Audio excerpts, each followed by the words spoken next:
Informed, outspoken, wild, fearless. This is the Fantasy Football Dudes Podcast.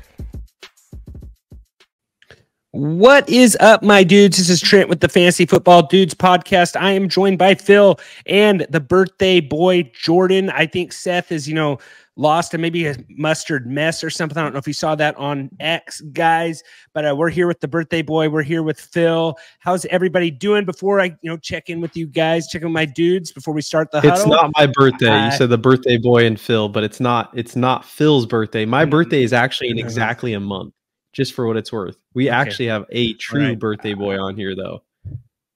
Yeah, Jordan, big dirty 30. How we doing, big guy?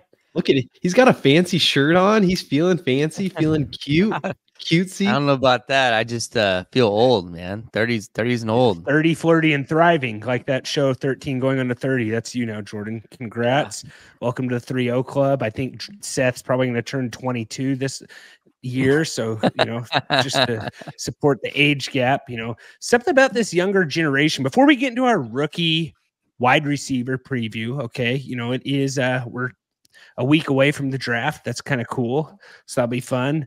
And I guess Seth is here. We'll pop him in here pretty soon.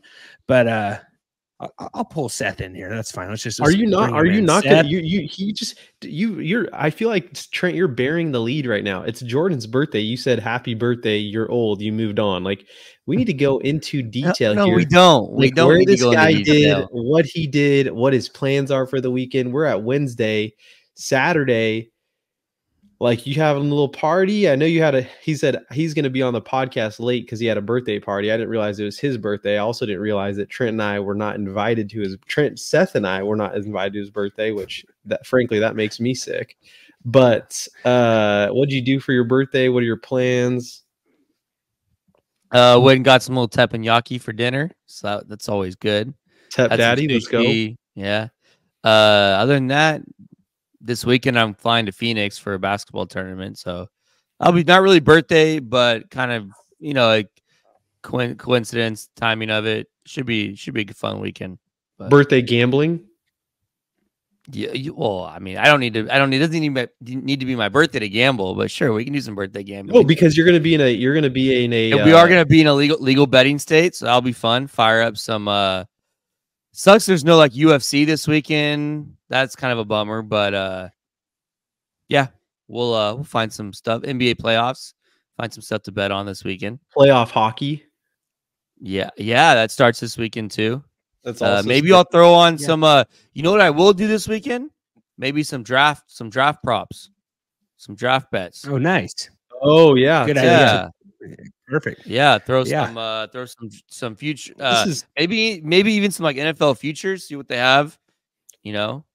All right. Well, I mean, get some betting done, maybe do some Top Golf. I always think of Phoenix as Top Golf for some reason or another. Maybe it started there. I don't know why I think that, but I don't know, but there's also this Tiger Woods mini golf course I've heard about too in Phoenix. Well, Jordan, I just wanted to say happy birthday.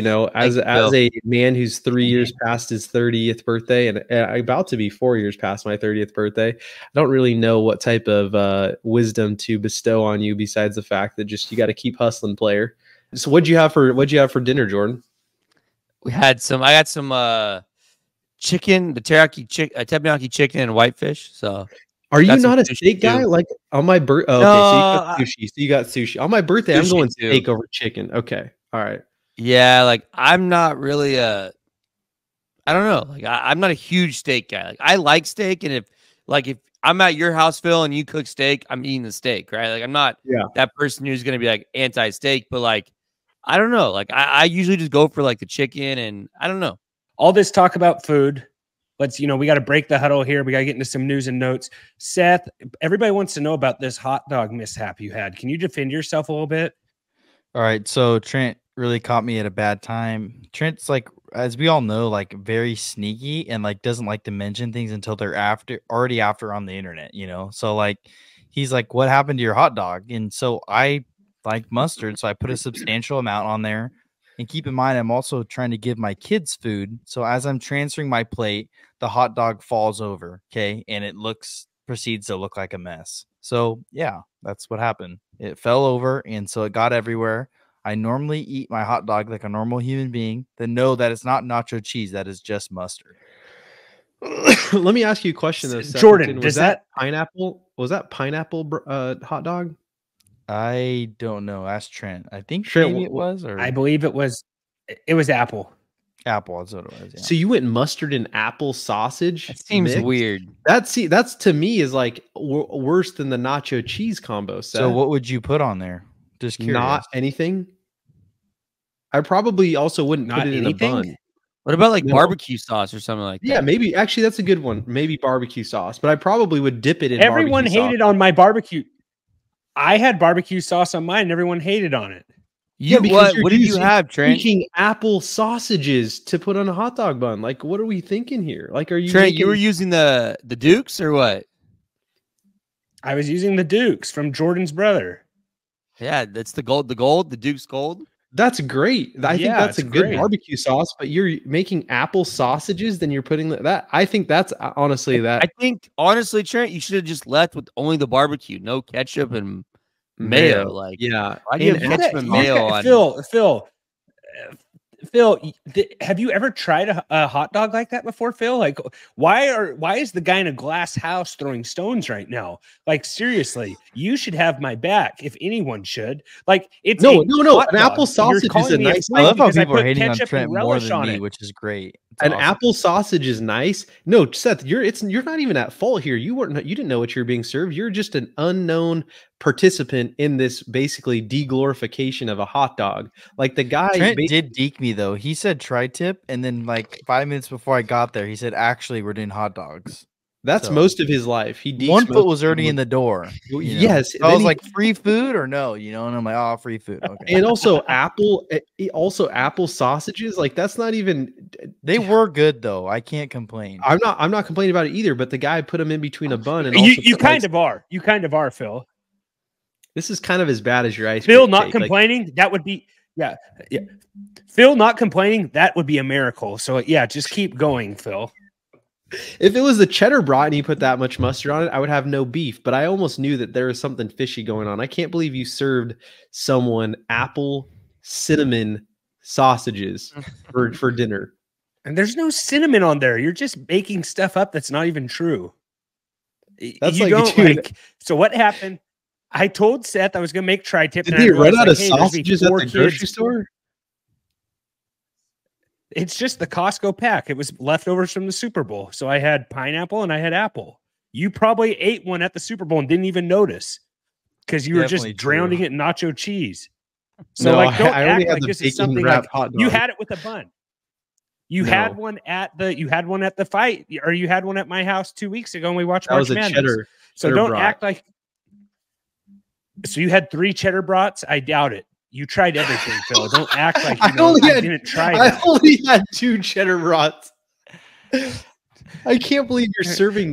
Did you Oh, serve yeah, that makes tea it so much alongside better. that apple sausage that you served? Did you serve tea and crumpets also on the side of that? Like, what's missing from that picture is tea, crumpets, and dude, I don't know. I'm Seth. Frankly, I'm sorry that he number 1 deked you with the tri-tip. Number 2, that he posted that pic of you. That was just And unacceptable. then Number proceeded 3, to tell me after. yes, tell you after. And then number 3 served you apple sausage. That's a breakfast. I love sausage, I Trent bet. came up to me. He goes, "See how much this controversy just gets on the internet?" He's like, "This stuff's gold right here." He's like, "We need to hang out and just do this stuff to each other more." And I'm just like, "Thanks," you know. I'm just getting roasted on here. Be like, "What's this idiot doing? Who spreads mustard like that on a hot dog?" I'm like, "It freaking fell." He looks like he used a paintbrush and painted his hot dog. Like it That's the fell. strangest thing. Like, how do you drop a hot dog in your bun, Seth? Like, that's a whole other. Oh, it It must have fell rolled off the off. ground and he It just rolled ate off. It rolled off. I have kids. I was giving There- them their plates.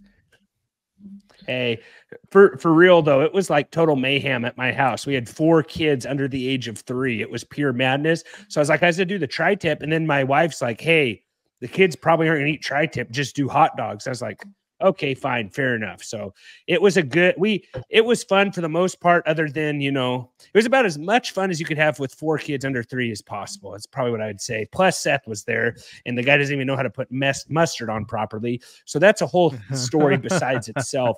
But draft is, you know, a week away by the time you hear this. So that's going to be fun. I think we're going to have an early release next week when we're going to do our first round mock draft. So that should be fun. So you won't want to miss that. But before we get into our rookie wide receiver preview, I just want to let you know that, you know, maybe this was, you know, Jordan's looking a little sharp. I'm not going to lie. You know, it's his birthday. Just came back from the big dinner, Dirty 30. You know, the Huddle is brought to you by Manscaped. And, you know, when you head over to Manscaped, go check out the new Shears 2.0 luxury 4-piece nail kit featuring tempered stainless steel tools within a compact case made of premium PU leather. Magnetic closure displays a laser engraved logo, slant tip tweezers, rounded point scissors, fingernail clippers, medium grit nail file, premium leather case. Product packaging may vary. Wasn't supposed to read that last part. But head over to Manscaped, enter promo codes dudes 20% off. Head over to Manscaped. Your dudes will thank you. Promo code dudes 20. Seth's rocking the shirt right now. So some NFL news that's going on right now. Phil, this was something that seemed right up your alley. NFL scores Applebee's as official grill and bar sponsor. You seem like an Applebee's guy. I'm not going to lie. So, Phil, like a what was your first take on this? Low budget, you think, Seth? I haven't been to Applebee's in a hot minute, but I would not be surprised. You're not proud of that? Actually, I am not proud of it. That's right. The last chain place that I really like that's in that same vein, if I could be honest with you, dude, Seth, Red Robin actually will put out a decent burger. I haven't been in a long time. That Royal Red Robin. That Red Robin burger, dude. Like, that's like the last place that I continue to go to and continue to support that business model. I don't know what's up with the Applebee's. Like, I don't know if the NFL needed an official sports bar and grill place, but I guess they got one. I don't know how much business improvement that's going to get for Applebee's, but good on them. I always get Applebee's and Chili's confused. They're similar, but what I'll say with Red Robin, where they've really they've dropped the ball here with Red Robin. I know this isn't Red Robin take, and I don't want to do a Red Robin hit piece, but me and Phil and his brother, we used to go to Red Robin in high school, and we just, you know, like ask for the fries, like right when we sat down. They give you like 8 French fries now. They used to give you a basket full. Like, you have to you almost have to say like, give me like 9 baskets, you know, like load it up. And I don't know, those fries with honey mustard, hard to beat there at Red Robin. But are they still unlimited? Worthy, you know, talking about it's still unlimited, but they give you like 8 French fries per basket, and that's not right. Yeah, inflation hit Red Robin hard, I think. Also, what we got here is you guys want to some more Rashee Rice. I know we don't want to talk about Rashee Rice forever, but I did do a hat giveaway on Twitter. You want to follow us on Twitter at tffdudes, and, you know, we'll do stuff like this every once in a while. I put on Twitter here. Let me just check this out here. I basically said, show me your best Rashee Rice trade in Dynasty football. And best trade gets a hat. So our winner actually was Big Ol' Ben Z73. He traded Rashee Rice, a 2024 first pick, so 1.07, and in return he got Amon-Ra St. Brown, which I think that he did pretty well right there. Jordan, what do you think? Wow. Trading he traded Rice 7th overall and a first round draft pick for St. Brown. Yes, that's really good. He won that trade easy, I think, for sure. Yeah, Rashee Rice might be in jail next year. Like. I know he definitely what's crazy. What's crazy about this whole thing is like the Dynasty people, like they're going crazy on Rashee Rice. Like this one guy, I almost gave it to another guy, to Dynasty Dad FF, because he traded for Rashee Rice in 3 leagues. He traded 4 or traded away 4. He traded Devontae Adams, Aaron Jones, Matt Stafford, and a first-round pick, 110, for Rashee Rice and the 1-3, which seems absolutely crazy to me. But Dynasty Twitter thinks this guy's only going to miss 2 games, and I just think it's going to. What are you thinking, Jordan? Well, my thing is, yes, he might miss 2 games like this upcoming season, but what happens when he actually goes to jail? I know. And like, that's my thing, is that, like, from an NFL perspective, he might get suspended 2 games. Fine, whatever. But when this trial plays out, like, he has like 8 felonies he's being charged with. Like, maybe he gets away with probation only. I don't know how that all works in Texas, but like, this guy's facing actually legitimate jail time, you know? So did Devontae Adams get game suspensions or just a fine? For the pushing the photographer? Yeah. I think he just got a fine. I don't think he got any suspension. Okay. I don't think did he get sued either. He got like I thought he got sued, or the guy there was potentially going to sue him. I just think it's crazy. Like that almost was more blown up than this is right now. And I maybe I'm wrong, but like, do you guys remember the blowback he got? And sure, people are going at Rashee Rice, but that almost seemed worse. Like the amount of blowback that he got for that incident. Do you guys get what I'm saying there a little bit? Like that almost seemed like he was going to get in more in trouble by the league than Rashee Rice seems to be getting in trouble now. Yeah. So I did another thing on X. I did Chiefs wide receiver Rashee Rice was driving 119 miles per hour before causing a 6-vehicle crash. Okay, so I did a poll here. How much time is Rashee Rice going to miss? And 970 people voted. 38% of the votes said 4 to 8 games. 37% said 2 to 4 games. 11% said no games. And then I put Paul Cruz new number 1. That got 12%. But 60% of the people think he's missing 2 to 8 games, which I just don't think. We all still thinking it's going to be more than 2 to 8?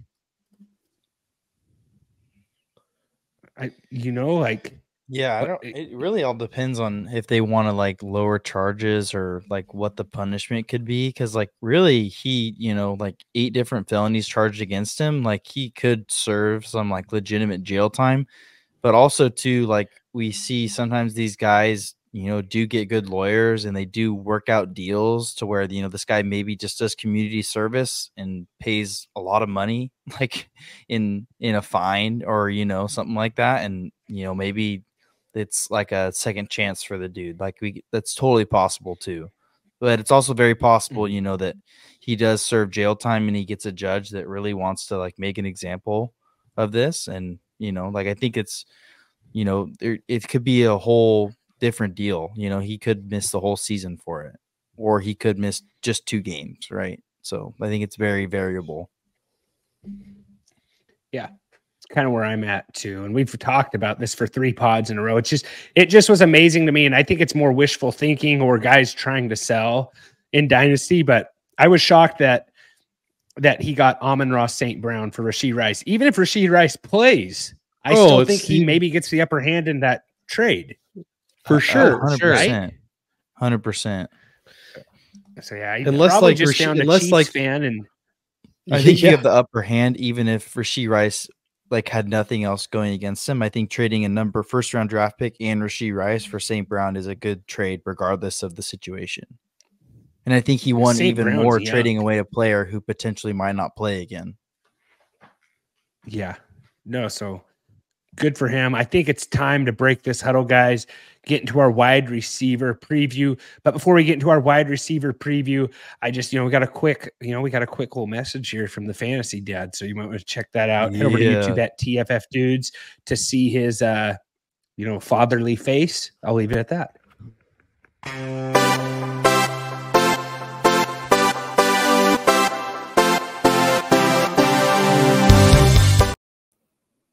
He's back, coming back the week after the draft. So I think, he says he went into hibernation.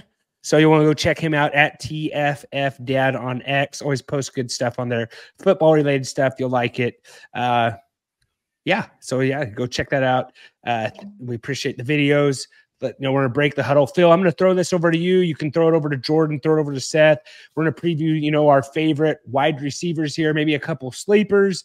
I got top 10 here. Then we kind of got a best of the rest where we can kind of dive into that, Phil, if you want to, just go 1 through 9 there and, leave some discussion Do you have that pulled up and ready to go, Phil? Yeah.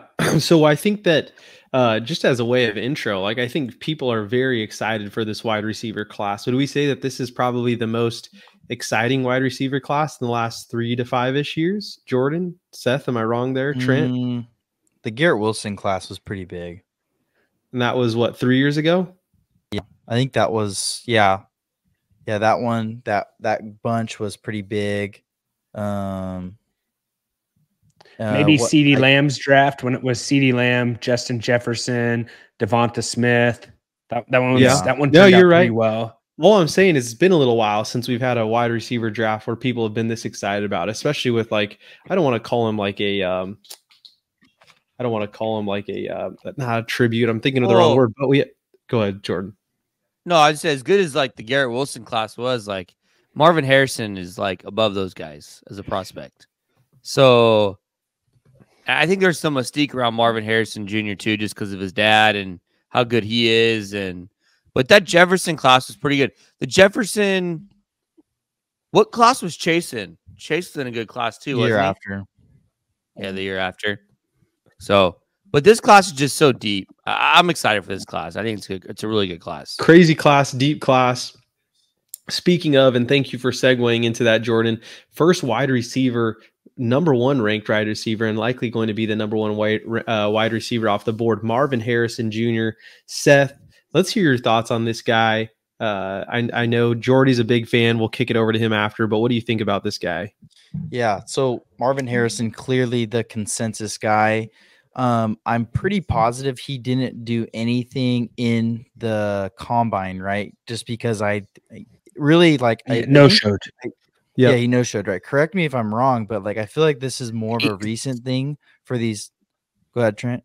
He didn't no-show. He just didn't compete in any of the drills. He went and did meetings. It was more of like a strategic thing, right? Because everyone knew he's the best receiver. Like he didn't really have to go out there and show that he's like necessarily slower. I think the guys that do these, things now are doing it to improve their draft stock. Like an example of Xavier Worthy, we'll talk about later.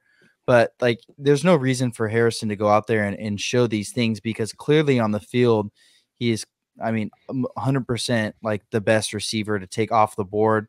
Potentially, the number 1 overall pick. Like we know that's not going to happen, but like that's the kind of prospect we're talking about here. It's like another Justin Jefferson caliber guy here that can be an immediate impact his first year of the team he goes on. But like overall, this guy's quick. He's got hands. He can jump. He's got hops. Like he doesn't have to go out there and show that. He's going to be, hopefully he goes to a team, right, that utilizes him good right away, kind of like a Justin Jefferson situation.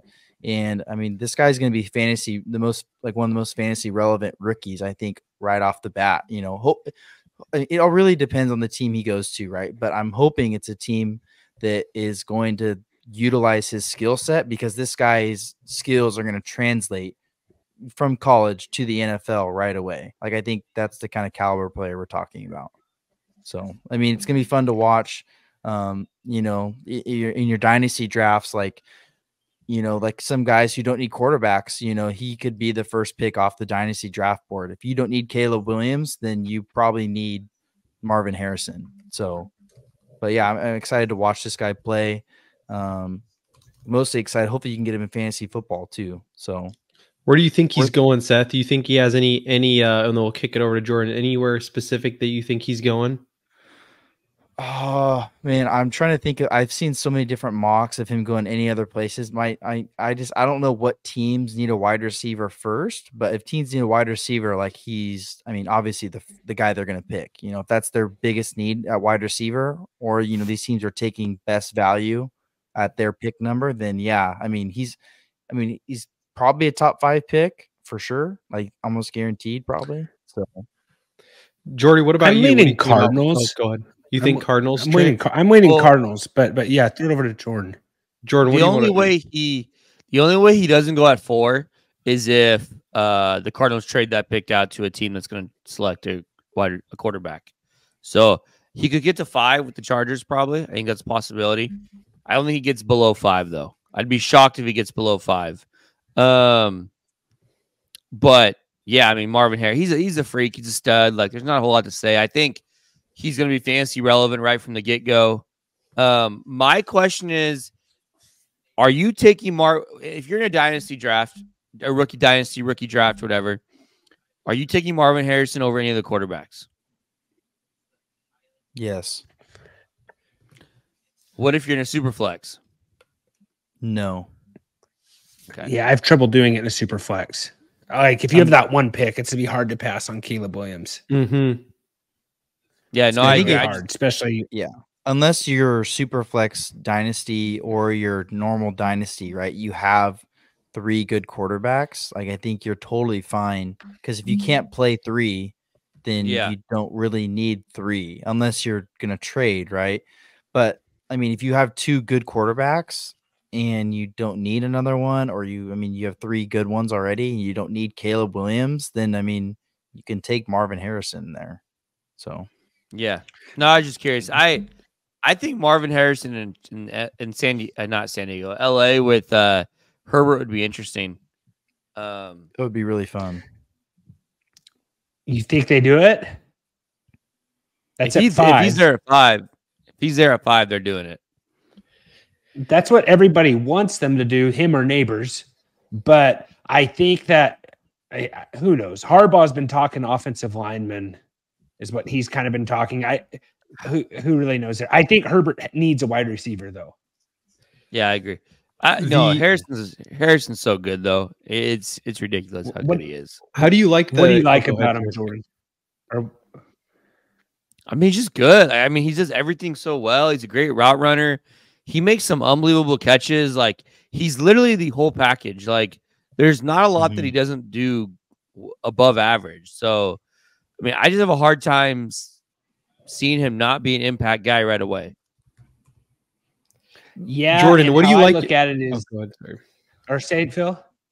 Well, no, I was going to say, and I know you were actually going to go say something even better there. But what do you like? What do you think about his player comp being I've seen a couple articles, player comp similar to AJ Green, just a little bit skinnier.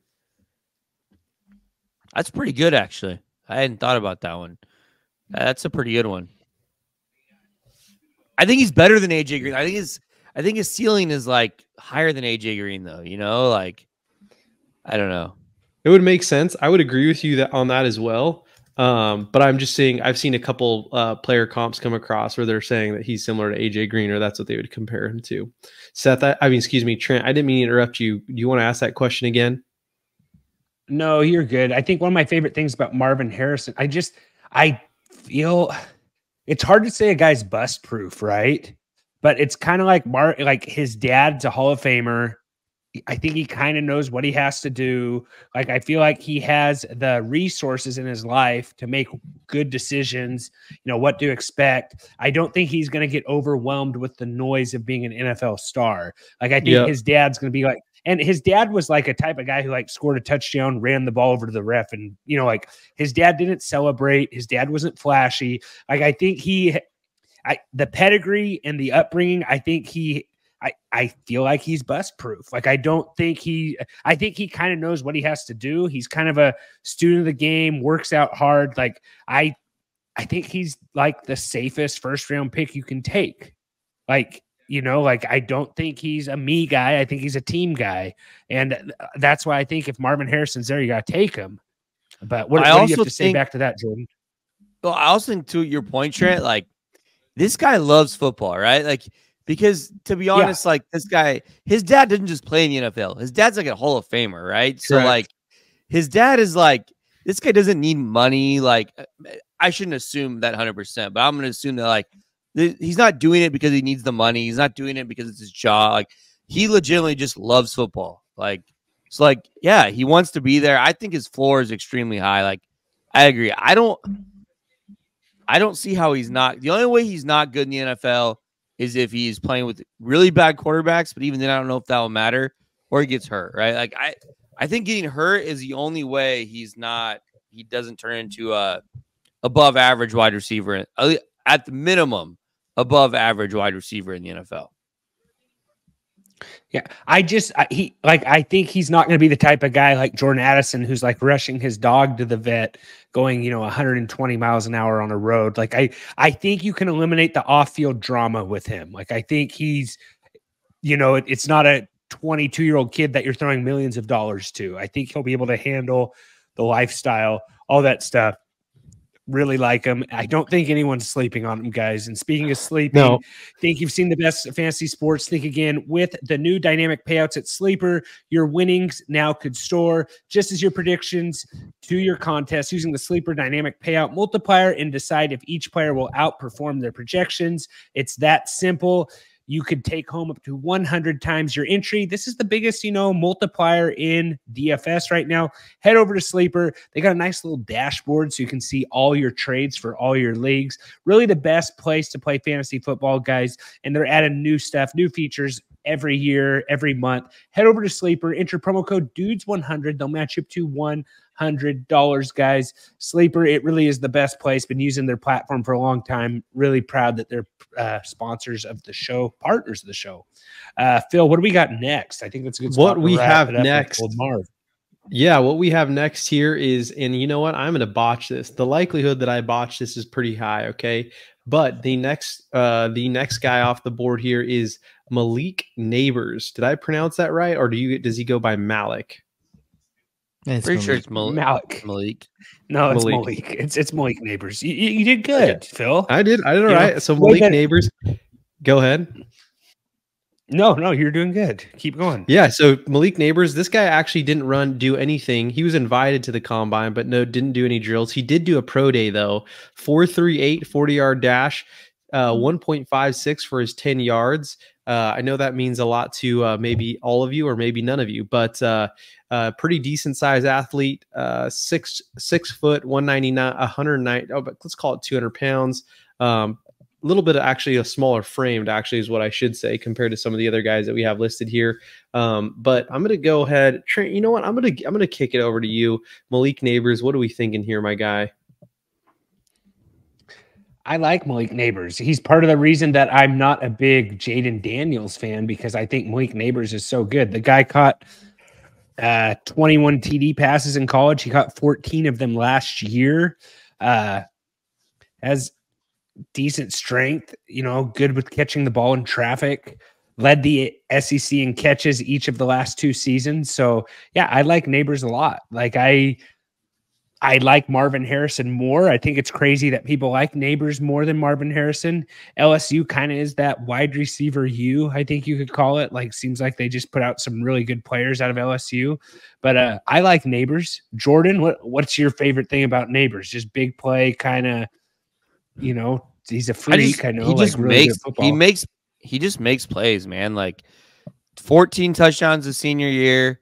Took a big jump, right, in that category because he had, the yards were there. He had 1,000 yards his second year, but only 3 touchdowns, and jumped up to over 1,500 yards, 14 touchdowns. Oh yeah. I think the one thing that does concern, his drops are a little bit concerning. 15 drops in 3 years, 6, 4, and 5 respectively. Drops a little concerning, but I mean, I think this guy is he's really good. I was reading this this article, Trent, that you gave us, and the kid played a freshman football as a freshman. It's kind of interesting. There's probably not many guys who get drafted this highly in the NFL draft that played freshman football. That played fresh. Just in general, how many guys do you think they get drafted in the NFL draft every year played freshman football? I wonder if he was pretty small. And then that's what I was going to say, Seth. I think he was probably. Yep, Seth is right. I bet he was undersized. Pretty small and then grew, and then they're like, "Oh shoot!" But like, yeah. Regardless, like it's interesting, right? That has to be the only reason, or maybe he just, I don't know, couldn't. It has to be the reason. Like I don't see any other way. He kind of flourished in 7-on-7, and he played varsity as a sophomore, so he made the jump. And he's scrappy. He has 5 sisters and 1 brother. Yeah, it's a lot of sisters. This kid's scrappy. He has 6 siblings.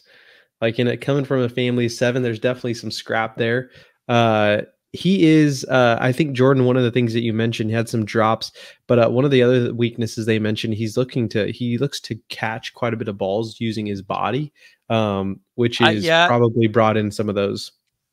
Yeah, I could see that. I do. Now you say that, I've seen him kind of do that, but he's just a really good. He makes plays, right? That's the I think the best way to put it. Makes plays, just really productive, super productive. Was very consistent this past year too. Yeah, I say his favorite play in the playbook is the jet sweep. All I'm seeing here is his 7-on-7 highlights are unbelievable. It's like what this guy's saying here, which I don't really watch 7-on-7 highlights. Honestly, it's not real football, but all you guys are excited about the Olympics. So maybe Malik Nabers would be really good running jet sweeps on the Olympic flag football games. But yeah, this is probably going to be the number 2 wide receiver taken off the board, I would assume. I think that's safe to say. I think we can kind of go to the next guy. If there's anything else we want to say on Nabers here? No, I think we talked to Chargers for a couple years. Yeah, and I think this is, I don't know, man. This guy is an absolute stud. The guy that we're going to next, Odunze from Washington, 6'2", 212 pounds. He actually did run the combine. He ran a 4.45. But stud, had a great year at Washington. Seth, I know you're a UW fan. Excuse me, you're a Seattle fan. It probably bleeds into some UW cheering, especially if you're hoping this guy can maybe make his way over to Seattle. What do you think about this guy? Yeah, I don't think there's any way Odunze makes it to Seattle. But I did. But you can pray. I could pray. One could hope, right? But I did watch a lot of University of Washington games this year, just because we're in the Pac-12 area. We watched a lot of Pac-12 games. Washington was a highlighted team this year, so I watched a lot of Washington games, and I did get to watch a lot of Rome Odunze. And tell you what, man, this guy is fun to watch. He actually, I think this led the FBS this year in 2023 in yards, 1640 on 92 catches and 13 touchdowns and only 3 drops. He had 15 total drops his whole high or college career. I believe it was 1, 7, 4, and 3. So only had 3 his last year. But the one thing I think they said is his weakness is, he's fast, he's quick, but his route tree is not necessarily established, right? We just saw a lot of long bombs, from Penix to Odunze. That's kind of his route tree is kind of limited to like a very deep route tree and not necessarily like some shorter stuff. But that is, that's kind of really the only weakness I see. And maybe they said his elusiveness is maybe just another one, but I mean, I'll tell you a weakness. They say he only played 60 snaps of special teams ball. So like I think Phil has more special team snaps than Odunze. So Phil, you can put that in your cap. That is, I don't know why that's thank you. That's a scouting note. I'm like, hey, I don't think they're drafting this guy to play special teams unless it's punt returner, but he's not super elusive. But if he was a 4th round, 3rd round guy, hey, not a great special teams player, but hey, with this new kickoff rule, maybe he's okay. What are you saying, Jordan? Trent, that's what happens when you got to fill something in for the weaknesses, and there isn't many of them, right? Like that's what happens. You get that's becomes one of your weaknesses. They put that in for Marvin Harrison, like played 0% of special team snaps, like. It's like Nabers the same thing, right? Like it's just one of those things where they just they gotta find something, and there's not many weaknesses with all 3 of these guys. So I would imagine in a lot of other draft classes, all 3 of them would be the number 1 pick, like consensus. So I'm an Odunze guy. I think I prefer Odunze over Nabers. I think that's a personal preference thing. Watched a lot of Odunze this year. I think the biggest thing for me is just elite, like go up and get it guy. Like you throw the football, his ability in the jump ball situations is like ridiculous. He usually comes down with them. I'm a big Odunze guy. I like Odunze a lot. Yeah. He also has 0 snaps on the defensive side of the ball, just for another weakness there. But He's from, Jordan, believe it or not, he's from Vegas area, huh? Yeah. I guess. What was it? Do you like, Jordan, are you more excited for these three guys? Sorry, not these three. Who would you rather have in Dynasty right now, JSN or Odunze?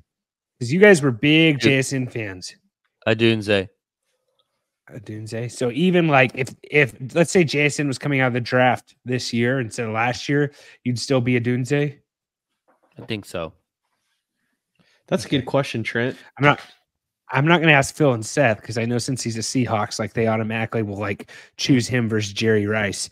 What do we got next, Phil? I also think, how big is JSN? JSN seems to more to me like I guess JSN is the same size. You're right. Yeah. All right. I'm going to take that back. All right. Moving on here. We have Brian Thomas Jr. Sorry. Let me pull up his stats here. I was looking at Odunze's stats really quickly here. This is a foul on the play, right? Trent, you have an ad read we can do here? Anything we can kind of fit? We got Brian Thomas Jr., another LSU guy. Trent, basically, if you say anything about LSU, it's basically DBU, wide receiver U, QBU, linebacker U. Like, the guy does not stop with the U's after any basically position player at the at LSU. But this guy is another LSU guy, Brian Thomas, from LSU, 6'2", 209 pounds. He did actually run the combine, and he ran a 4.33, which is absolutely blistering. Seth, what do you think about this guy?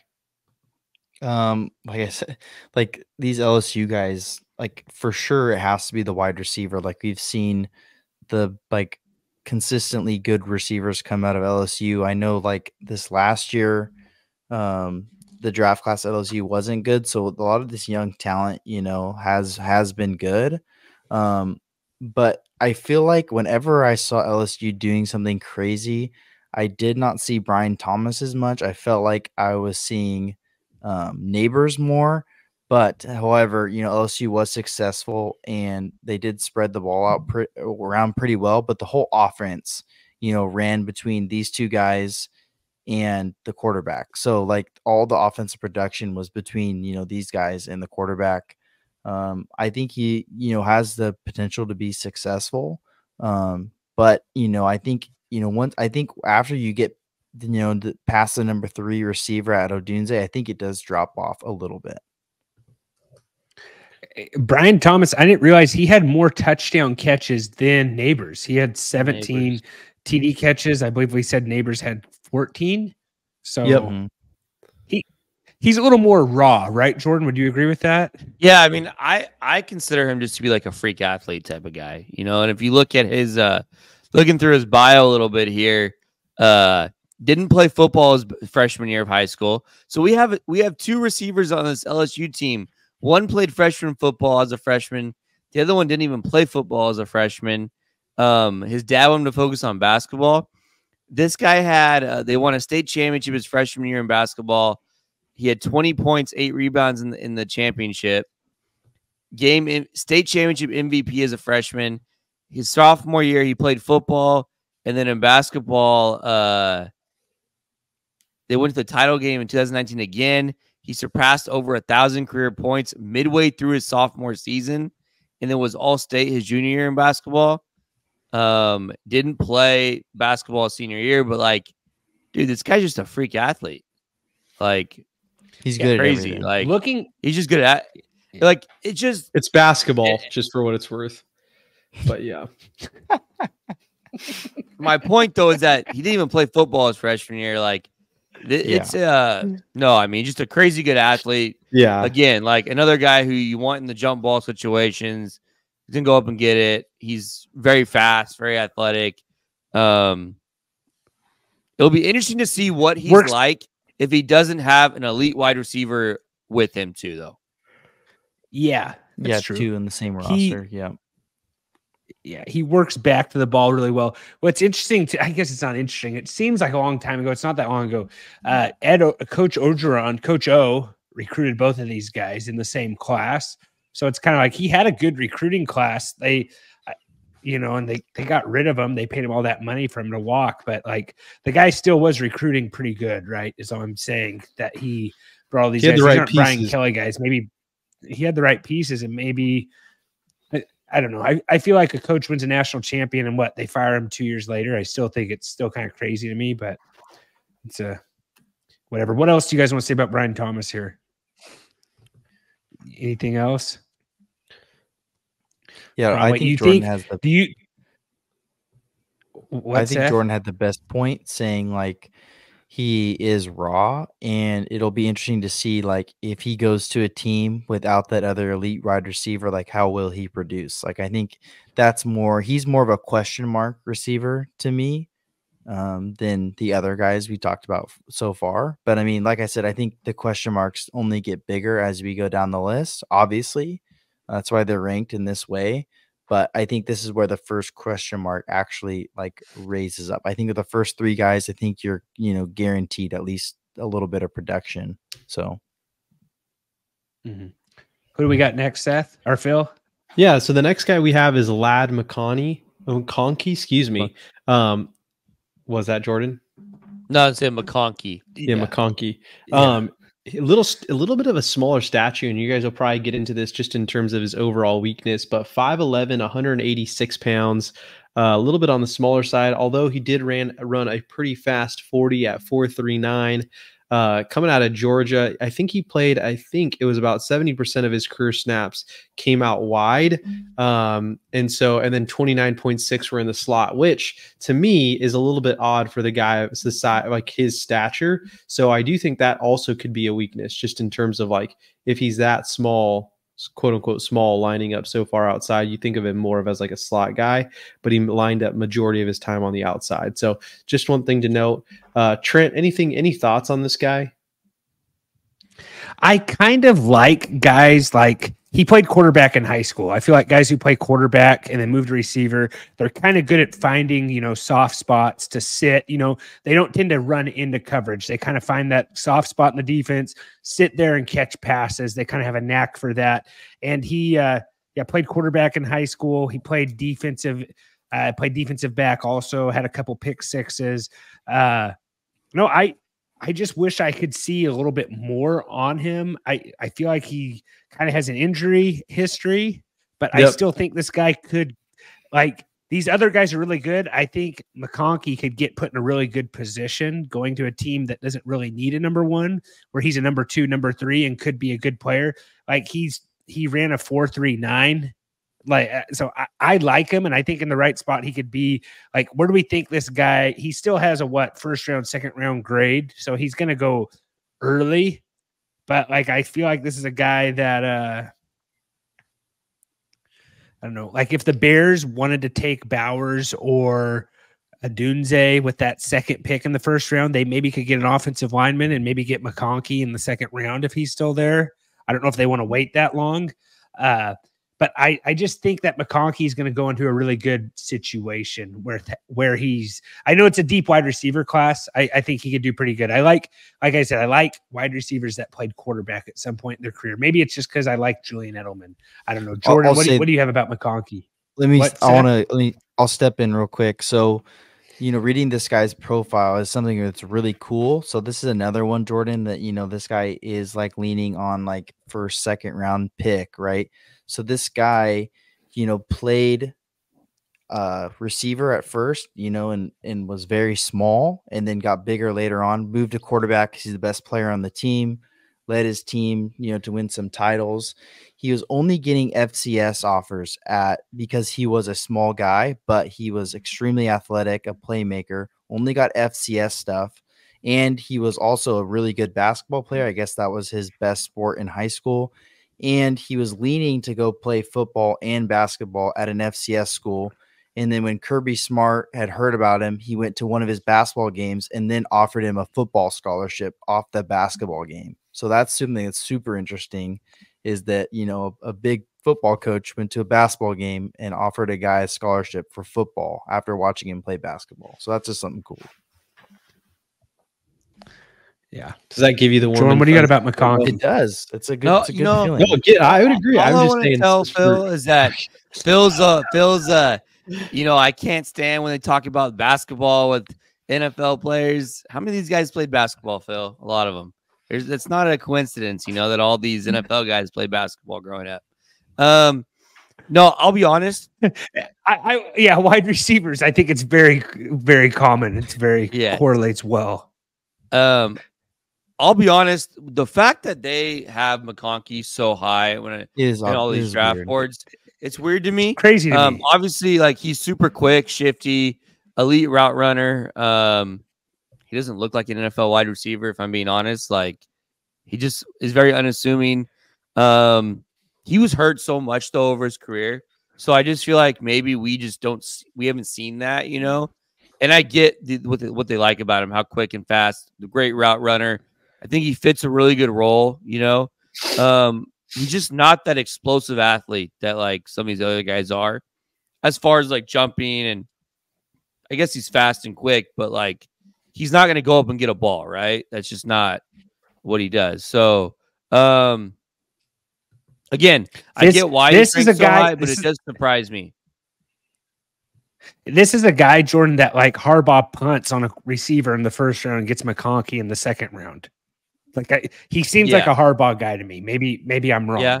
But like I think he would, and I think Chargers fans would be happy with McConkey. You know what I'm saying? Like, but Chargers seems like Chargers fans are happy with just about anything. But what were you saying, Jordan? This guy's a Bill Belichick guy, if I've ever seen one. Yes, you're right. I know Bill Belichick's not coaching anymore, but like this would be a Bill Belichick guy, I feel like this guy should be a Patriot, but Belichick's gone. So is there any chance this guy gets past the Rams? Like, do they like Oh, that's another good one too. It seems like a McVay guy. Like McVay's like, hey, I'm gonna get, you know what I mean? Like those McVay scout, like which for fantasy that'd be terrible, right?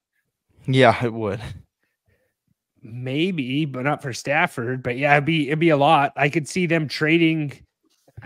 Who knows what they do? But like, this is the first time the Rams have a first round pick, and it's like forever. Like, it'd be crazy if they took a wide receiver. I think Rams probably go defense or offensive line. If I'm being honest, the Rams don't need a receiver; they're good. But no, they don't. But it just seems like a Sean McVay guy that he would go crazy with. Who do we got after McConkey, Phil? Yeah, so after McConkey's kind of fun to say. I feel like that has some fantasy football team name valuable stuff. I don't know. Someone will go crazy with that. There's some, I don't know if it rhymes or whatever, but like, yeah, sorry. I shouldn't have went there, Phil. Just give me the next guy. All right. The next guy we have Adonai Mitchell, also known as AD Mitchell, out of Texas, 6'2", 205. He ran a 4.34, so very fast. Decent sized guy. He is our number 6 guy. I almost feel like he is back at least 1 or 2 positions. Would you agree with that? Like, to see him so low at 6, maybe that's not even so low, but to see him at 6, like he could at least be 1 or 2 positions up. No. Yeah, he's only a 1-year starter. That probably hurts. Did you guys see the stuff that came out about him today? I did not see that. Just kind of some red flags with his personality, and then I guess that he is a diabetic, and that's not the issue, but I guess he does not. Yeah, we are very not. No, Trent. Yeah, let me finish my sentence before you say what you're gonna say. Like, we're a pro diabetic pod. Like, we're friends. Yes, with no. Like, so he is a diabetic, but he is not very responsible about his blood sugar and his insulin and taking care of himself. And so an executive was said that if you draft him, you're going to have to almost have someone be like his personal, like, diabetic coach, almost like making sure he's doing what he's doing, because they said that when his blood sugar is low, he gets really, like, I don't know if moody is the right word, but like very big attitude problems and all kinds. And so they said, like, and then he's just not very responsible when it comes to handling his diabetes. And I mean, he's so, a stud athlete. Like, I feel like that probably is like tough to be like, I don't need to take, you know what I'm saying? Like, I feel like maybe I'd probably struggle with similar things. I am not a stud athlete, never was, never have been. But I'm just saying, like, I can understand like where you're just like, man, do I really gotta, I don't know, whatever it would be, but I can understand that a little bit, especially just with like all the his scouting. he's had. Yeah, his scouting report here, and this came out before that news was released, is needs to become more detail focused. So maybe that was a hint they had or whatever. Yeah. So yeah, so probably another guy I could see going to a good situation. When you say stuff like that, that just screams Jerry Jones to me, Jordan. Like if he falls in the second round, that's someone that like, not that Dallas really needs another wide receiver. It just, you know, Jerry Jones loves having guys that, you know, he can provide a handler for, or whatever you want to call him. Anything else we want to talk about Mitchell here? Like he had a good year. A Texas guy. Did have 1,000 yards. Yeah, he was at Georgia too, but missed 9 games at Georgia, threw a 2-point conversion. He did catch a go-ahead TD in the national championship in 2021 at Georgia, but I don't know what else. Here's the exact about him. Real quick, the exact quote. You're going to have to assign somebody to be next to him for his first few years because his issues are all about his diabetes and his blood sugar. When his blood sugar's off, he's rude, he's abrasive, he doesn't pay attention in meetings. It's why you get really, really bad character reports coming out of Georgia and Texas. But when his stuff is normal and they get him normal by lunchtime, he's out at practice, high energy, best practice player, loves football. So, yeah, that's just a bummer, right? It's like, yeah, poor guy, man. That's rough. Yeah. All right. What do we got next here? Yeah, moving on. We have Keon Coleman out of Florida State, 6'3", 213 pounds.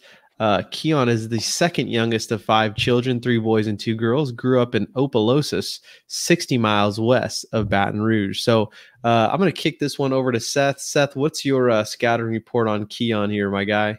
Okay, so he is one of the slower guys. Only ran a 4.6, and now I know we're talking, you know, half seconds here. You know, very small portions of a second, but he is slower than some other guys. But like I said, like the Florida State was good, and part of the reason of their success was because they had a quarterback who could get the ball to this guy's hands. He's good, right? Obviously, you know, on the fence of a second, you know, 3rd round pick. I think you know what you're going to get with this guy. You're not going to get a barn burner, but you're going to get a guy who can get up there and get the ball. So that's what you're going to get with him. I think Coleman Go ahead, Trent. He was a 2-sport athlete at Michigan State. Played basketball. Was on scholarship for basketball and football.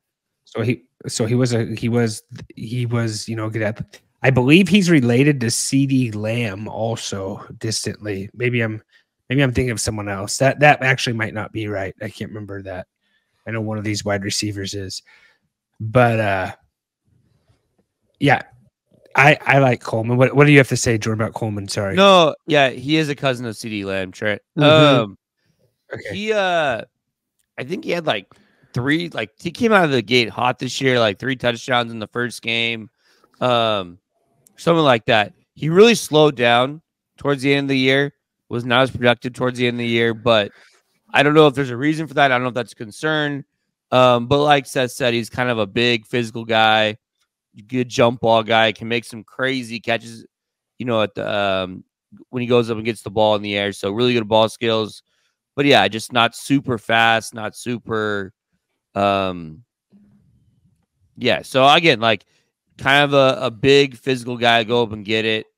But yeah, I like Coleman. Don't like love Coleman, you know, but there's a reason why he's ranked below some of these guys.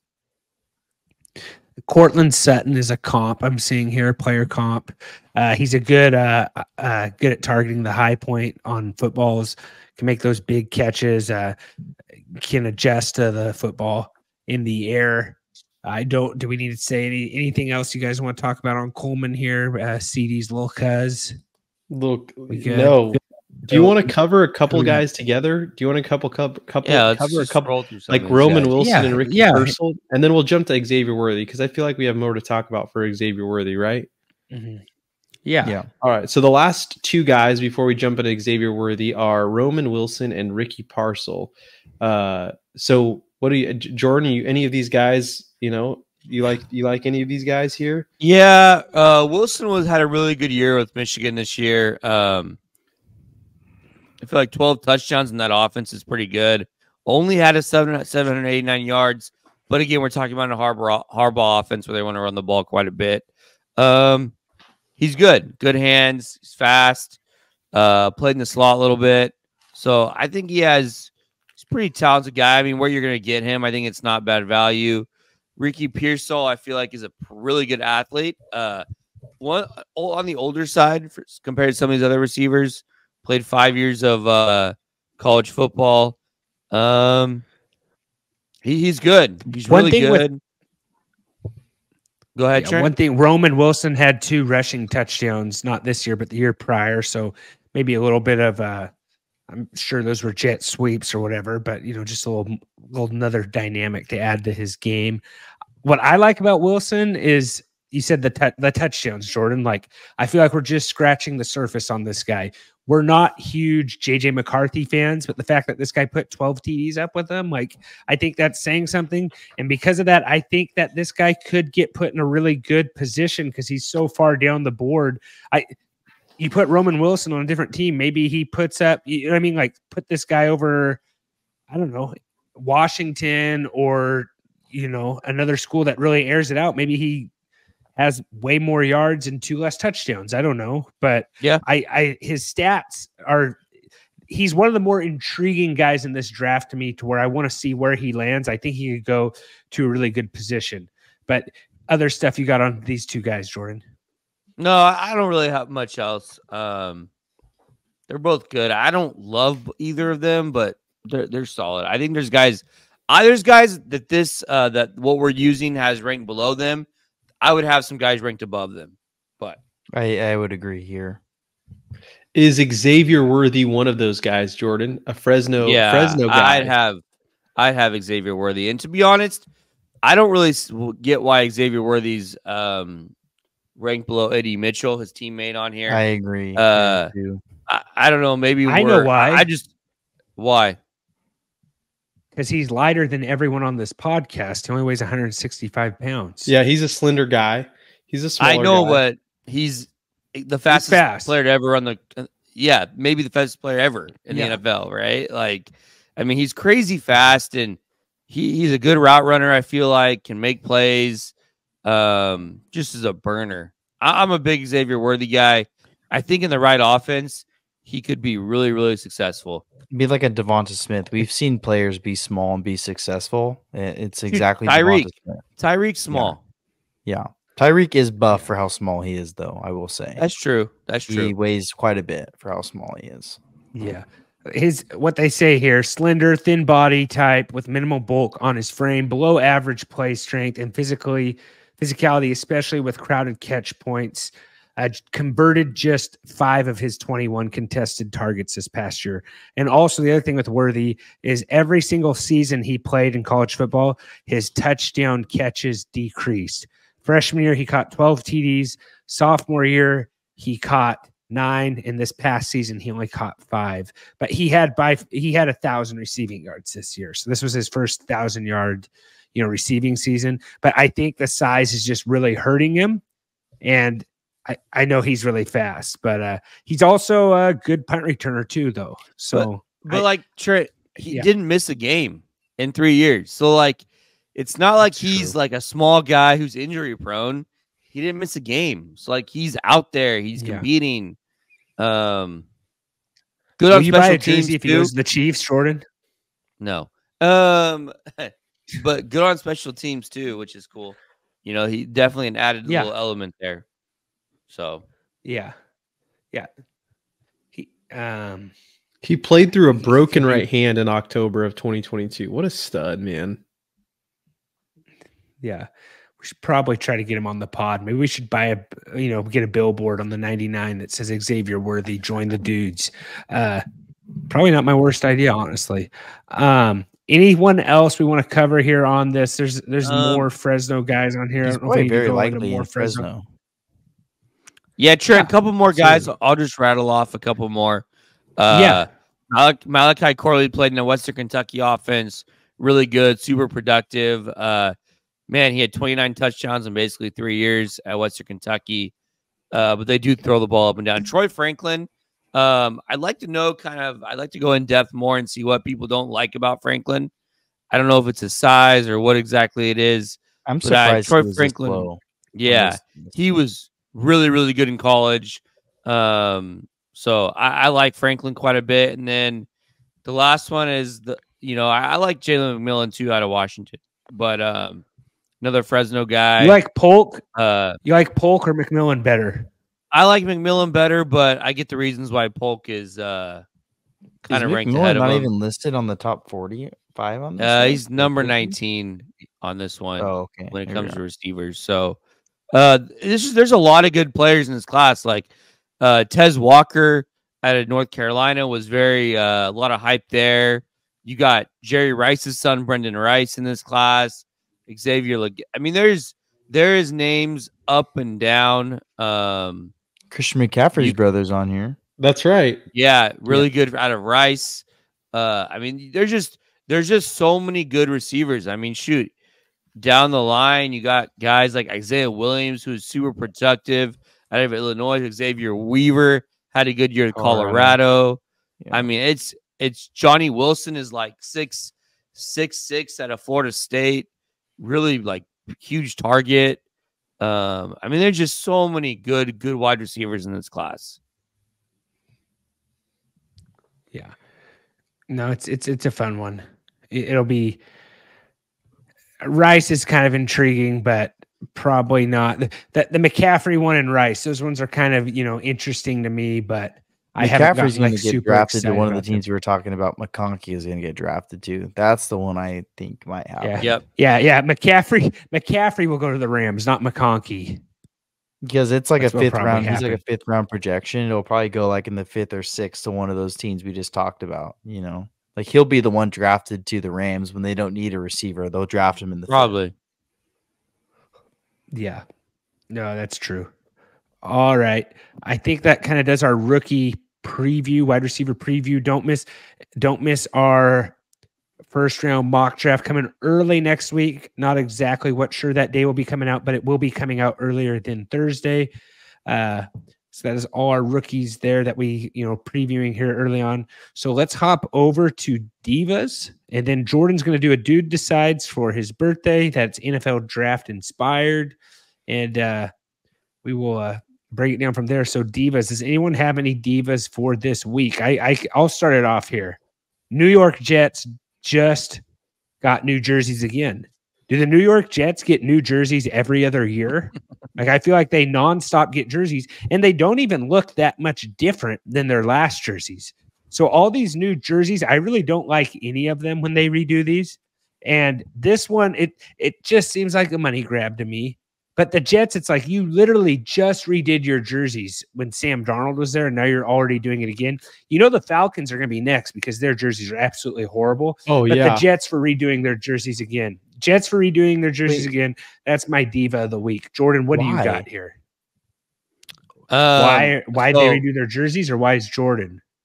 I'm saying like I don't understand why. The jerseys are the same. It looks like the same thing. Because the Jets fans will just buy a new jersey every year. That's why, because they want the newest jersey. Crazy. Yeah, which honestly, a lot of fan bases are like that, though, is the problem. And so it's just a money grab how they do this. And I think I kind of like the, Wayne Sherbet, Curtis Martin Jets jerseys the best, maybe. Like, the white helmet with just the green logo. That's just what's from my childhood. That's what I remember. You had Vinny Testaverde throwing to loveless Wayne Sherbet. And then you had Curtis Martin running the rock. Like, those are the Jet jerseys I like, but maybe it's, maybe people think of the butt fumble when they see those. So they don't want to do it. Probably. Jordan, what's your diva of the week? What's your diva of the week? So my diva is, I'll do it real quick. I went to have that birthday dinner tonight, and someone else was getting sung happy birthday to. If you know the teppanyaki tables, they're like kind of next to each other. And I'm listening to them singing happy birthday. And I've never heard this before. I've never seen this happen, never heard this happen. The guy is singing to himself while everyone else is singing. He's singing happy birthday to himself.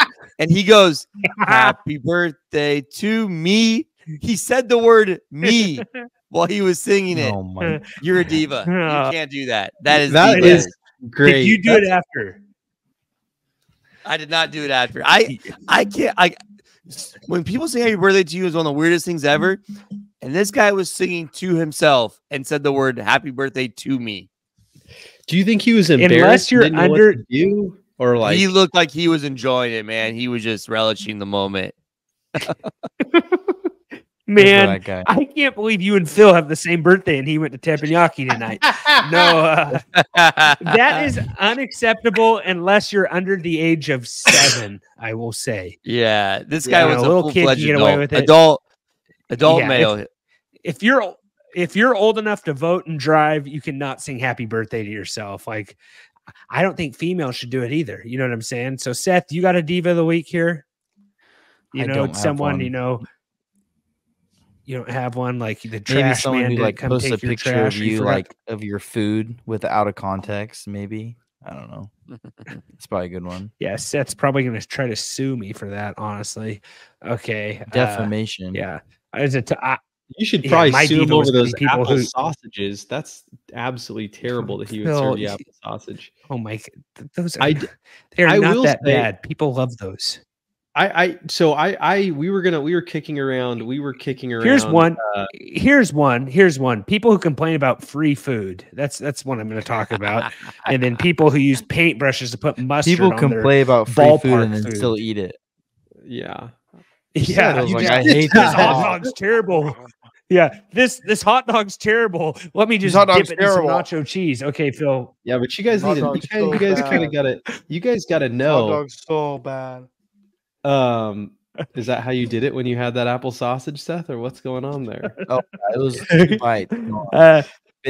Swallowed it. Yeah, give us a follow sub at tffdudes, guys. Really helps us out. What do you got here, all right, Phil? I will say that here's a couple of, I will say, worst birthday personalities, right? You guys didn't let me say this one. You guys didn't let it do it on the pod. But the people who celebrate their birthday month, like they say, like, let's say their birthday's not on the 1st and their birthday's on the 14th, as an example. And they'll be posting up a picture at Starbucks, LOL, so glad it's my birthday month. I'm treating myself, or treat yourself, or whatever they say online. Those people are incredibly annoying. Like, you just simply cannot have them. They will talk about their birthday the entire month, mostly for other people to say, like, oh, when's your birthday? And then just to remember to say happy birthday. Makes me sick, completely bother. Totally spotlight types people. You all know those types of people who have a birthday month people. Would you guys agree to that? Yeah, one of them's on this pod. Keep going. The next type of birthday person that's the most annoying is the people who throw themselves their own birthday party. Now, I just think if someone's throwing a birthday party for you at your house, that's different than throwing your own birthday party. But I just don't think like throwing your own birthday party is a move. Like, hey, I'm inviting a bunch of people over to celebrate me. I'm inviting you to my birthday party. Correct. I don't know. I don't have that big of a problem with that one, Phil. But I don't get annoyed by free food either, though. So what else you got? That was it. Those are my 2 divas on the birthday, the year. Yeah, I like how you're saying like you're gonna shock me by saying you don't complain about free food. Like, that is the farthest thing from That's shocking. Like me saying, like, hey guys, it shocks us that you complain about it. What, Seth? It'd be a little different. Like, I'll never throw a party for myself, but it'd be weird if I threw a party for me turning 24 rather than a party for me turning 21. Does that make sense? Yes. Yeah, it's like a milestone. Like Jordan, I feel like would have had a free pass. Getting a 31 because it's a milestone number. Yes, yeah. No, for sure. I agree with you on that, Seth. Like, if you're turning 27, like if Jordan wanted to host his own 30th birthday party at his house, that would be fine. Should he also do it? I think yes. Yes. No, I'm not throwing myself a party. Come on. Seth threw himself a 22 party because he liked that Taylor Swift song. I thought that was weird. Seth's talking about people who throw them. Seth, you wouldn't throw yourself a party because no one would come. Okay, what else? All right, let's hop in. I know you'd come slithering in, Trent. With his apple sausages. That is just makes me sick. Jordan, let's just go over this let's hop into Dudes Decides. Today's Divas were brought to you by Trophy Smack. Trophy Smack is the absolute best place to get your fantasy football trophy, guys. Head over to trophysmack.com/dudes, 15% off your whole entire order, guys. Last place punishments, all that good stuff. Trophy Smack has all your fantasy football needs. Like, hey, cash is cool, but take that league up to the very next level. Jordan, we're hopping into Dudes Decides here. You wanted to do biggest draft bust in the past 20 years. It's your birthday. We'll let you do it. You can cry if you, it's your party. You can cry if you want to. Happy birthday. Jordan, you want to take it away here? Do you want to give us the history of drafts? You know, Phil's going to give you a really bad grade if you present wrong. So that's, so just think about that. Hopefully you have a PowerPoint. Do not have a PowerPoint. We're talking draft busts. I turned 30 today. So I was thinking like the last 20 years, I know kind of since I was a kid and I have things that I remember, like the biggest draft bust that's considered of all time is like Ryan Leaf. He will not be on the list just because it's too far, too long ago. But yeah, so like biggest draft bust, like no one wants to be there to have their team be the one that takes the wrong guy, So we'll go through my my top 5 draft busts. Number 5, I have Johnny Manziel, Johnny Football. This is one where like he wasn't drafted. I mean, he was drafted in the first round, drafted number 22 overall. But for me, just a draft bust because of how good he was in college, how hyped he was in college. The guy only started 8 football games in the NFL. He threw for 1,675 yards, career passing, 7 touchdowns, 5 interceptions. Just, in my opinion, a pretty big bust here. Just considering how much hype he had, Heisman winner coming out of college. So and that was the number one. Are you going 5 down, or are you going like he's the biggest? 5 down. Number 5. Number is 5, Johnny Manziel. Johnny Manziel. Yeah. Didn't the documentary on Netflix just make you even more mad about it? Like how he just checked out, like didn't want to be there. He didn't care. Like he didn't want to be there. Like, to be honest, like just really bad drafting, scouting, probably even not knowing that about him. That was weird probably too. Probably all of this that happened post Johnny Manziel is probably because of him. Do you get what I'm saying? Yeah, like the scrutiny that they're going through now, probably a good part of that was probably like, wow, look what we missed with Johnny. Here's all this other stuff that we're going to be doing for all these other players. Yeah. All right. I got number 4, Kevin White. This is a pretty obvious one, I think. He was the number 7 overall pick by the Chicago Bears. Man, it's like hard to even find like his stats here. Like he didn't really do much at all. I think he was hurt all the time. Yeah, he played West Virginia, right? 16, out of West Virginia.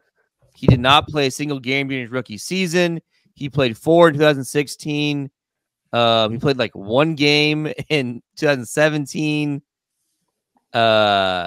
He signed with the Cardinals, didn't do much. Niners, nothing. Like he didn't do anything. Like it was weird because he was like a first round draft pick, and it was just like this guy never saw the field. You heard about how good he was going to be. 28 catches for 397 yards. Wow. Number 7 overall pick 2015. Yeah, very, very bizarre. Was just always hurt. And I just always, like you said, Trent, we always heard about how good he was going to be. Just wait when he's healthy. And it is, I think, and most of those statistics are like towards the later end of his career where he kind of played a little bit towards the end of his career. Yeah. Because he had like huge measurements, like just huge size, ran, I think he ran a good 40, but it's like, poor guy's probably on crutches right now as we speak. He was hurt so much. Like he's probably, his foot's definitely in a boot, I bet. So What is else he? we got? Is he least What? like the? Is he like the Chase Claypool before Chase Claypool? Is that what you're saying here? I think it's even worse than No. Chase Claypool. Way worse. Claypool Okay. had Yeah. like a really good rookie year, right? Sure. Like, Sure. Yep. Yeah. Yep. yeah. So Yeah. my next guy is Trent's favorite here. We got Josh Rosen. This is Josh my Rosen, favorite. I mean, it's Trent's favorite. I know. Like, he was drafted pick 10 overall. And then after the draft, I think I'm right about it. After the draft, he like came out and said like he should have been what? Right Like, after the pick. right after the pick, he said like I should have been like top 3 overall or something like that. No, he said the 3 teams that picked quarterbacks ahead of me made a huge mistake. Made a huge mistake. Well, that mistake ended up being they missed out on a combined 16 games started and a whole less than 3,000 passing yards. In his rookie year, his only year he actually started games, he was 11 touchdowns, 14 interceptions, 2,200 passing yards. And to be honest, this guy was horrible. Like, he was really bad. I didn't understand. Like, I felt like the Cardinals gave up on him fast, right? Like, he played a year, then they traded him to the Dolphins, and then they got Kyler, right? So, yeah, his rookie year, they played him, started 13 games. He started 3 games next year in Miami and hasn't started a game since. Like, and he's not even on a roster. I don't think he's on a roster anymore. I remember reading his scouting report, and like one of the scouts said like millennial, like just typical millennial. Well, and after that, like I couldn't get behind him. Almost like too smart for his own good, right? Like he was kind of like one of those intellectuals, really like just kind of, yeah. But Yeah. I mean, just the way he came out and the way how little opportunity he got. He didn't even get opportunity in the NFL. So like a first round draft pick should be able to be a third string somewhere, but it's like guys don't even want to like deal with this guy. You know what I'm saying? I think he signed a deal with the 49ers. Is that live? I think that was that was 2020. That, Phil. Yeah. And Where's he was at drafted now? in 2018. Like 6 years later, he is not even in the NFL. For the guy who's drafted number 2. Blaine Gabbert's still in the NFL. Like, you know what I'm saying? Like, there's a lot of guys. Yeah.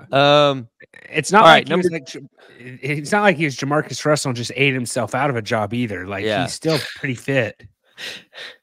Or actually watched himself out of a job when he may come up here. We can talk about that later. Yeah. So this one is a little bit interesting for me. I think I might have him too high, but a little personal stuff here. Number 2, I got Justin Blackmon. This guy, I mean, Justin Blackmon coming out of his college stats are ridiculous. We thought these receivers coming into the draft this year were good. This guy had 40 touchdowns in college. He had 20 and 18 his last 2 years. He had 1,700 yards and 1,500 yards, 122 catches his senior year. Was just really good. And the frustrating thing about Justin Blackmon, drafted 5th overall by the Jaguars in 2012, is he was actually good when he was playing, in the NFL. His rookie year, he had 865 yards and 5 touchdowns. He only played 4 games the following year, and pretty much has been on a lifetime suspension from the NFL for weed. So, yeah, Justin Blackmon, like, so good coming out of college. And to be honest, if the drugs aren't an issue, he probably would have been really good, right?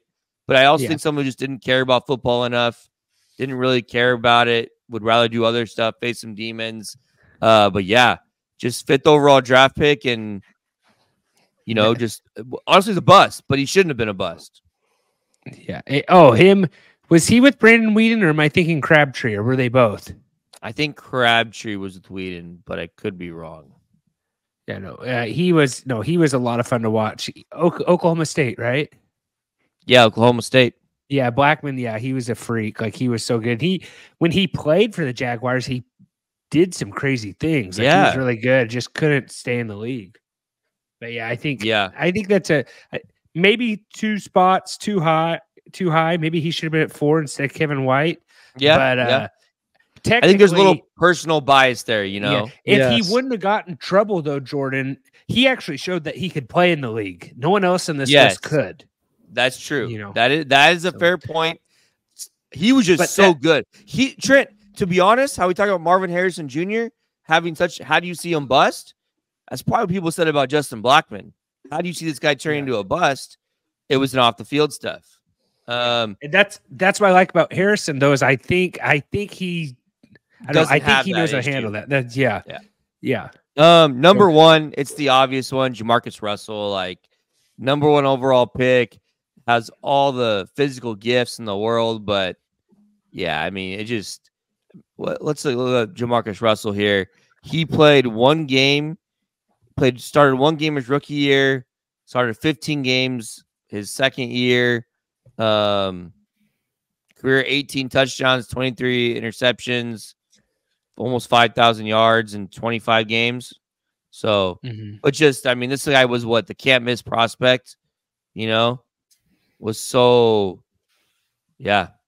And what was it him that they did they would give him film tapes with no film on them, and he would come back and be like, oh yeah, I really caught up on the film. They're like, no, you definitely didn't watch any of those. Yeah. Johnny Football had similar stuff. Yeah. What, did he? Yeah, about not breaking down film. Surprisingly, I'm on eBay just looking at Jamarcus Russell jerseys. They've held their value. For whatever reason, Jamarcus Russell jerseys have held their value. Like, I'm looking at them right now. Reebok, $60 or best offer, $99. Buy it now. Yeah, like I thought I'd find one for like $2, 25, 64, 119, brand new, 21 or best offer. But yeah, these old Reebok Jamarcus Russell jerseys, I thought they'd be, you know, I thought I'd be able to give Phil like a $2 jersey or something, but no, they're all like in the 20s, which I think is simply too high. It's almost like the mystique of Jamarcus Russell, though, Trent. You know, like maybe so. The mystique of like how much of a bust he was. So yeah, like this college one that's $71, that makes sense to me, you know, LSU jersey. But yeah, these are pre-owned jerseys going for $28 of, you know, the biggest bust ever. It doesn't make any sense. I bet you could get a Johnny Football for cheaper, but maybe it's because there's more Raider fans and Raider fans just really don't care sometimes too. Like they're still all in. Should we rate this thing? How do we want to do this here, Phil? Like, grade his presentation, Phil. Like, what are you gonna do? You gonna nitpick him like you do everyone else? Like, come on. I don't care that it's his birthday. Go after him. No, I can't do it. I simply cannot do it. Jordan, I'm giving you a B+. I think there probably could have been a little bit more entertainment value just in terms of how you delivered them. Maybe even an explanation at the beginning of what you were going to say, but it's because it's your birthday. You know, you're probably still full on sushi, whitefish, and chicken or whatever else you had. Maybe a little bit of spicy tuna. Are you a chopsticks guy? Did you eat with chopsticks? Not a chopsticks guy. It's such a waste of time. It's too hard. Not worth it. I ate a dinner where I was using chopsticks, and I ate significantly slower than when I just eat with a normal fork. And it might be best for my just gut health overall if I eat with chopsticks in the future. So I may be making a switch to that and just kind of see if it works at all. It's it's almost like me running a mile in terms of how long it takes me to eat with chopsticks. So weight advice. Dumbest takes ever. Hey guys, guess what? It's hard to sit down and eat, guys. Believe it or not. Hey guys, it's way harder to eat with chopsticks. Newsflash, no one knew that. Okay, like thank you for that information, Phil. Hey, I'm saying it's a good dietary, you know, instead of taking supplements, just simply switch to chopsticks. It will help your overall gut health, potentially save you a couple pounds on the scale. I'm looking at a couple people on this pod who could probably use that advice. Yeah, I'd say B+.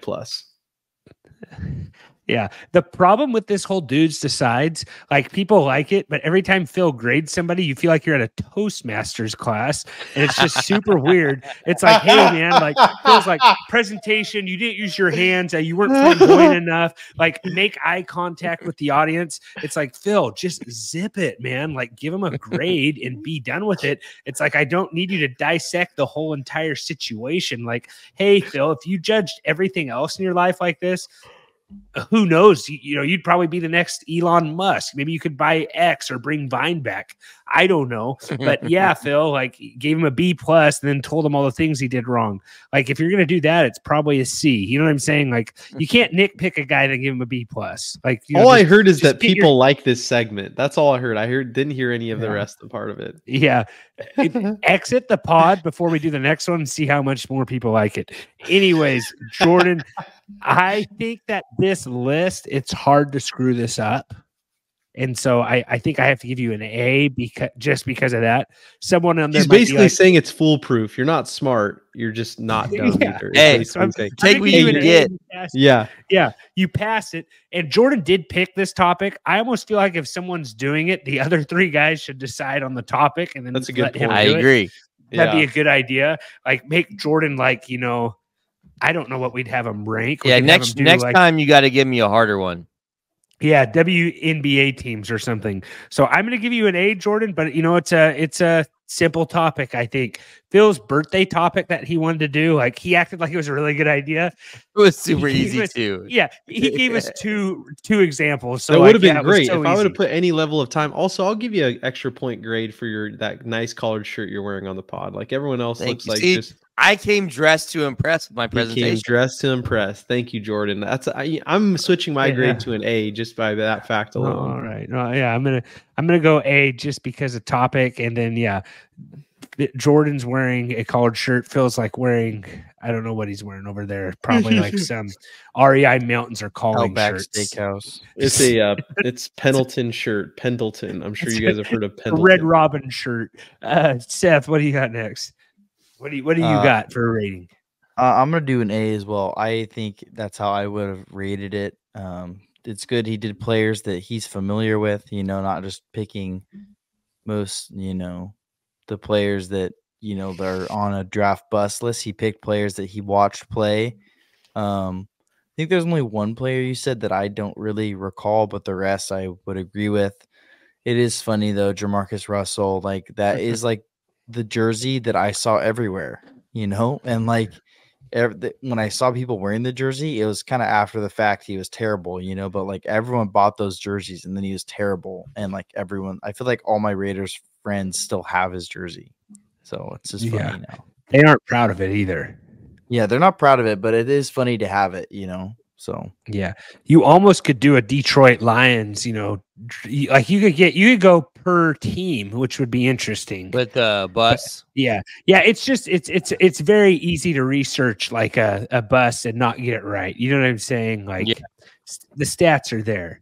Like, but yeah, I think, hey, Jordan, that's our first A's all the way across. You know, I don't think Phil will ever give me an A because he's ignorant.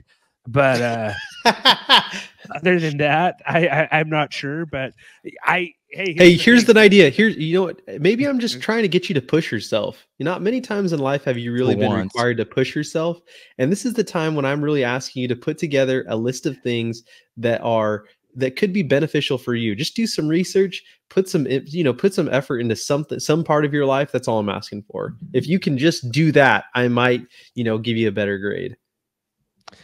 Okay. All right. You should be thanking me. Toastmasters is so stupid. No, that was spot on. It was. That's why it makes me mad. Yeah, back when I moved to LA, like before the pod, I did Toastmasters because I didn't have any friends. Very believable, Phil. Very believable. All right, guys. Hey, we will see you early next week with our first round mock draft. Remember to head over to Underdog, promo code DUDES, easiest place to play fan DFS, guys. Head over to Underdog. Remember to reach out to us on X and Instagram at tffdudes. And as always, thanks for tuning in and take care. This has been another episode of the Fantasy Football Dudes podcast. Remember to rate, review, and follow.